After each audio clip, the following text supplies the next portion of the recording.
अता तारड़, उनकी वजारत camera on होने के साथ ऑन होती है और कैमरा ऑफ होने के साथ ऑफ हो जाती है।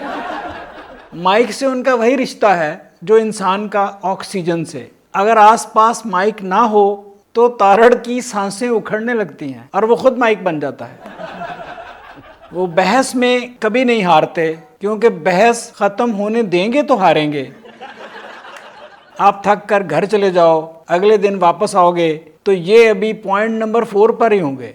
दुआ करके फातिहा पढ़ के। ये वाहद आदमी है जो प्रेस कॉन्फ्रेंस करके बताता है कि थोड़ी देर बाद मैं एक प्रेस कॉन्फ्रेंस करूंगा। अता तारड़ को आईना भी देखकर कहता है, सर पहले मेरी बात तो मुकम्मल हो लेने दें। अता तारड़ वो सियासतदान हैं जिनको खामोश देखकर एम्बुलेंस खुद उनकी तरफ रवाना हो जाती है। इतना एतमाद है कि जीपीएस भी उनको रास्ता नहीं बताता, ये बताता है। अता तारड़ वो गाड़ी है जो इमरजेंसी ब्रेक पर भी रुकने में 5 मिनट लेती है। बात खत्म करते ही ऐसी वाइब देते हैं, लगता है अभी चैनल सब्सक्राइब करने का कहेंगे। उनसे पूछा जाए चाय या काफ़ी तो जवाब 15 मिनट का होगा। वो अगर अकेले लिफ्ट में फंस जाएं तो बाहर निकलते ही पहले लिफ्ट के मौक़िफ़ की वजाहत करेंगे, फिर कोई और बात। You love me, then I love you too. Press conference में यूं जाते हैं जैसे नया एल्बम रिलीज करने जा रहे हो। प्रेस कॉन्फ्रेंस में वो बेक वक़्त मंतक मुखालफिन और मीडिया से लड़ रहे होते हैं। उनकी प्रेस कॉन्फ्रेंस देखकर पता चलता है आवाज़ म्यूट करना कितनी मुफीद टेक्नोलॉजी है।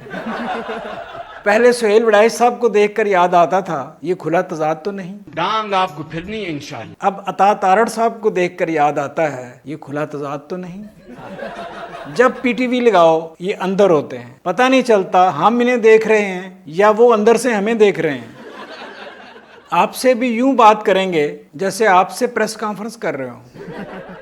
ये सुबह उठकर खबरें नहीं देखते, खबरें इन्हें देखती हैं। जिस बात का जवाब यस या नो में दिया जा सकता है ये घंटा उस पर बोलेंगे और आपको पता नहीं चलने देंगे इन्होंने यस कहा या नो। वकील हैं इसलिए मौसम भी ठीक ना लगे तो उसे ठीक करने के लिए उस पर केस करने का सोचेंगे। उनका नॉर्मल चेहरा भी मैं शदीद मजम्मत करता हूँ वाला है। चाय मंगवाते हुए भी यूं लगता है चाय पेश नहीं कर रहे, सबूत पेश कर रहे हैं। उनसे रास्ता पूछो तो शहबाज शरीफ के सारे मंसूबे बताकर फिर रास्ता बताएंगे। उनकी गुफ्तगू में फुल स्टॉप नहीं होता, सिर्फ कॉमा होता है और वो भी कभी कभी मुखालफिन का। प्लीज अता तारड़ वो शख्स है जो नींद में भी खराटे नहीं लेता, मुखालफिन के लत्ते लेता है। बचपन में भी उससे कहा जाता बेटा दूध पियोगे तो ये कहते सबसे पहले मैं इस इल्ज़ाम की सख्ती से तरदीद करता हूँ, फिर कहते ले आओ।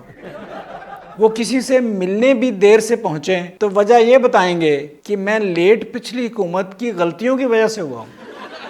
प्राइवेट चैनल्स वाले उनकी छींक भी टीवी पर दिखा दें तो कहेंगे ये छींक सियाको सबाक से हट कर दिखाई गई।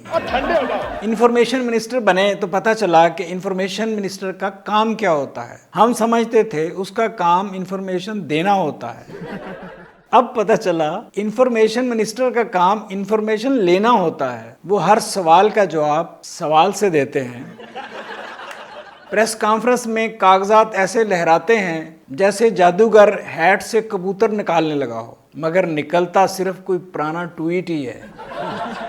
अगर अपोजिशन का बंदा चाय में चीनी ज्यादा डाल ले तो तारड़ साहब फाइलें लेकर आ जाएंगे कि मुल्क में शुगर क्राइसिस का मास्टरमाइंड हमने पकड़ लिया। उनकी गुफ्तगू सुनकर लगता है पाकिस्तान के सारे मसाइल का हल सिर्फ 2 चीजों में है, एक प्रेस कॉन्फ्रेंस और दूसरा एक और प्रेस कॉन्फ्रेंस। चीखे मारे, रोए, पिटे। मुखालफों पर जितनी ये नजर रखते हैं उतनी तो उन पर उनकी बीवियां भी नजर नहीं रखती। वो इस मासूमियत से करप्शन के सबूत दिखाते हैं जैसे स्कूल का बच्चा अपना नया ज्योमेट्री बॉक्स दिखा रहा हो। उनको यकीन है कि जो जितना ऊंचा बोलता है वो उतना सच्चा होता है। तारड़ साहब गुफ्तगू में सिर्फ सांस लेने के लिए पाज लेते हैं, सोचने के लिए नहीं। अगर डिबेट खेल होता तो अता तारड़ हमेशा मैन ऑफ द मैच होते। बहुत ही